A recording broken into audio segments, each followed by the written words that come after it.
سلام دوباره. یه ترفند خوب و البته کمی خطرناک برای گوشی‌های گلکسی S2. برای صفحه نمایش گوشی پسورد گذاشتین و حالا به هر دلیلی فراموشش کردین. حالا باید چیکار کنید؟ اول گوشی رو خاموش کنید.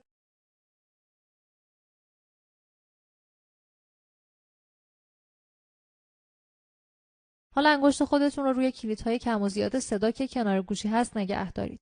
باید تا بالا اومدن کامل سیستم عامل صبر کنید و انگشت خودتون رو بر ندارید.